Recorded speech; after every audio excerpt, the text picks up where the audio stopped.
The issue of comfort women has long been a thorn in ties between South Korea and Japan. It's a euphemism for women, mostly Koreans, who were forced to work in Japan's brothels before and during World War II. And the question of whether victims were adequately compensated has had a major impact on the relationship between the two countries.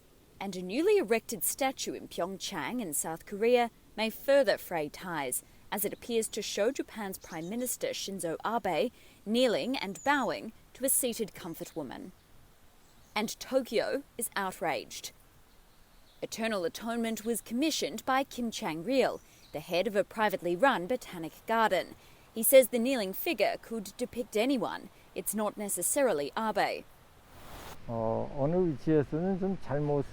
It represents a person in any position who is at fault or anyone who would be in the position to apologise. People say it's Abe, but this artwork doesn't refer to Abe at all. If that person is Abe, then that would be good. Japan's Chief Cabinet Secretary Yoshihide Suga said if reports of the statue on display were true, it would be a, quote, unforgivable breach of international protocol. There has been no change to our stance that we will continue to strongly urge the South Korean side to steadily implement the agreement between Japan and South Korea, which confirmed that the issue of comfort women had been finally and irreversibly resolved.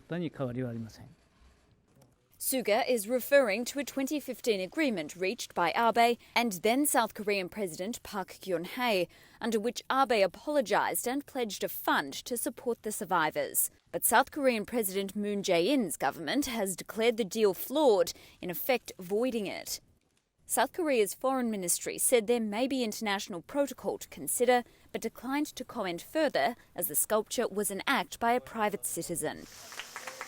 Similar statues of girls alone have been set up in front of the Japanese embassy in Seoul and elsewhere to honour the women.